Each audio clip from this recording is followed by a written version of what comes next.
In this lesson, you'll be kicking off our section on Node.js testing by doing two very important things. First up, you'll be creating and running your very first test.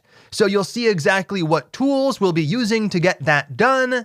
Then the second thing you're going to do is take a few minutes to explore why testing code is so essential. Whether it's a Node.js application or an application written in another programming language, you should be writing test cases to automatically verify that your project is always working as expected. Now, that order might seem a bit counterintuitive. You might want to know why you should test your code before you actually write your first test, but I promise it's going to be a lot easier to understand why you should test code after having already written a test case. So that's the order we're going to take. We'll write a test case, then we'll talk about why tests are so important, and by the end, you'll be ready to continue on and start to write tests for the Task Manager app.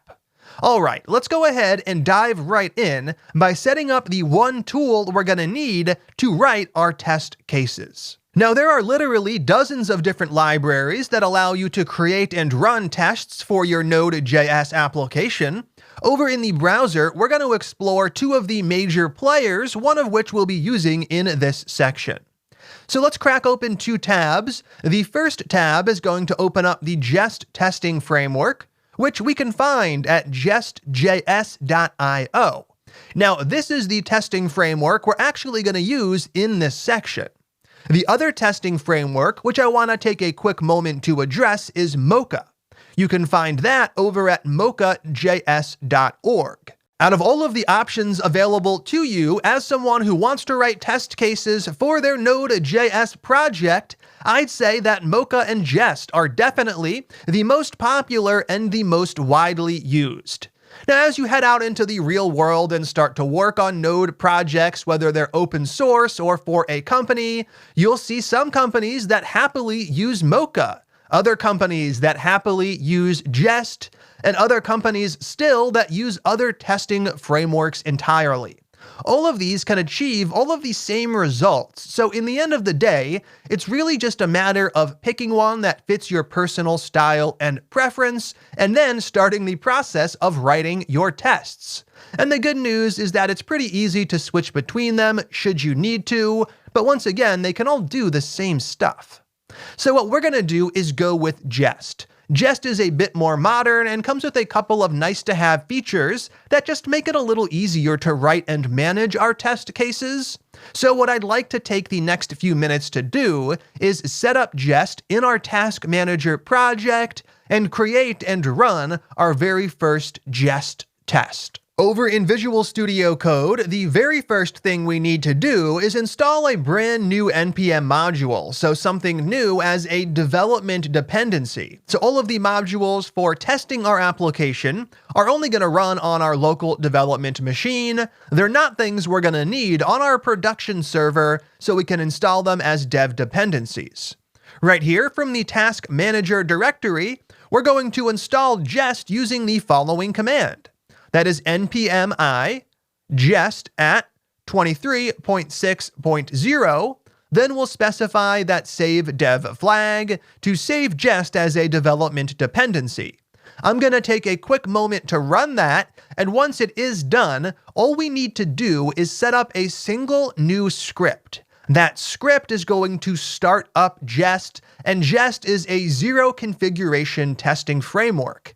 That means that by default, it has everything in place for us to get started, but of course there are options and arguments we can use to customize it as we want to change how Jest works, and we'll explore some of those a bit later. But for now, Jest is installed, and what we're going to do is create a new script in our scripts object. This script is going to be a key value pair like our other ones. The name of the script will be test. And what are we going to do? We're going to use Jest. That is Jest, and we're done. There is no need to provide any additional details. So right here, when we install Jest, we get access to it as a command we can execute. We could install Jest globally to run it from the terminal. but since we've installed it in our project like we've did with things like NodeMon, we can simply access it from our scripts up above. Now that we have this in place, what I want to do is actually run the test command just to see what we get. So from the terminal, I'll be using clear to clear the terminal output, then I'll go ahead and run npm test. I'm going to fire off the command. It is going to start up Jest, and what do we get? Right here, we can see we have an error. The error message, no tests found. It's telling us that it's looked in our project, the task manager directory, and it's checked 10 files for test cases, but it hasn't been able to find any test files. So what we're going to do is create our very first file to house our very first test. The first thing we want to do is create a new folder for all of our test cases. So that's going to be a new directory in the root of our project, so a new folder in the task manager directory, which I will call tests. Now, that name is not particularly important. You could call it whatever you like, but the name tests is pretty clear. Next up, we'll be creating a file to contain some test cases. As we write more tests, we will break them up across multiple files, but for the moment, we can just start with a single one. Now, right here, let's say we're trying to write some tests to make sure some math functions we've created are working as expected. I might call the file something like math.test.js. In here, we'll write our test cases, and this file will be picked up by Jest. The reason Jest is going to treat this file as a file that contains test cases has to do with the name of the file itself. So it ends in .js, meaning it is a file that contains JavaScript code, and that's true. All of the code we write in here is going to be plain old JavaScript. The .test extension, that makes sure that Jest knows this file contains test cases that we want to run. So down below, it's saying that it checked 10 files, but wasn't able to find any test cases because none of the files in our project had that .test.js extension. Now that we do have a file that has this extension, let's go ahead and run npm test one more time. Now, it's still not going to work, but it's going to fail for a different reason. Right here, we'll use clear to clear the terminal and npm test to rerun Jest one more time. Right here, we can see that it has indeed failed, and if we scroll up, we will see why. So right here, it did detect our file, math.test.js, in the tests directory. Right here, we're getting the following message. Test suite failed to run, and it says that our test suite must contain at least one test. So right now, Jest is saying that our test cases have failed because we have a file, but it doesn't have any tests. So let's go ahead and fix that by actually creating our very first test case. To create your first test case, all you have to do is call the test function. Now, you'll notice that the test function is not being loaded in with anything like a require. Jest actually provides the test function as a global in your test suite files. Now, Jest provides other globals as well, and we'll explore those as we continue through the section. For now, all you need to know is that in your test suite, you call test to set up a new test. Now, right here, when we call it, we provide two arguments. The first is a string, and the second is a function. The string is the name for your test case. So I could say something like user should not be able to sign up with a password shorter than X characters. For the moment, though, we'll go ahead and say something like hello world. Perfect. So now we have our test case name in place, and here we have the function. The function contains the code you want to run to actually verify that the given feature is working as expected. Now, for the moment, we're going to leave that function completely empty and simply save the file. With this change in place, down below from the terminal, once again, I'll be clearing the terminal output and using npm test to rerun that test suite. And right here, we can see it is looking through math.test.js. And right here, our test suite is now passing. I have a little check mark next to my test case hello world with some statistics down below. So right here, we have a passing test suite, even though this function does absolutely nothing. Now, this test case isn't doing anything, but it is considered a passing test case, so why is that? When we register a test, we call the test function, providing a name and the function. When Jest runs our tests, it simply runs that function. If the function throws an error, then the test case is considered a failure. If the function does not throw an error, then the test case is considered a success. So down below, let's go ahead and call test a second time to set up a second test case. For the name, I'll pick something like this should fail. Then I'll go ahead and provide that second argument, the function to run, and to actually make this test case fail, all we're going to do is throw a new error with the following message, failure. Perfect.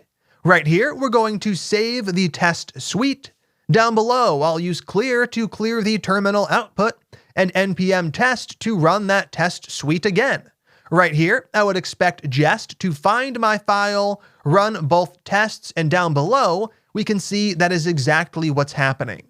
So right here, we have our general summary, test suites. We have one total test suite, and it has indeed failed. And down below, individual test cases. I have two total tests, one passed and one failed. Now, if I scroll up, I can get some more information about the one that did fail. Right here, I can see which ones succeeded and which ones failed. I have the error message that was provided, and I can also see exactly where that occurred in the test case.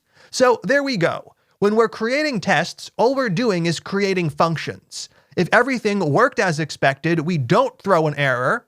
If something went wrong, we do throw an error. Now, we could use this approach to test a simple function that adds up to numbers. We can also use this approach to try to log in to our Express API with invalid credentials, making sure that we don't get an auth token back. So this simple principle is going to be able to be expanded into more complex real-world scenarios. So down below, let's take a quick moment to talk about why we want to write test cases for our projects. Right here, I have a few key points, though there are others, so why test? First up, testing saves time. Now yes, you have to write more code, but that's okay. We write the code once to test a specific feature, and we can run it as many times as we'd like. So if I create a new feature, I create a test case for it. Then over the next 4 or 5 years of development, I can keep just running that test case automatically by running the test command. There's no need to recreate it or do any manual work whatsoever.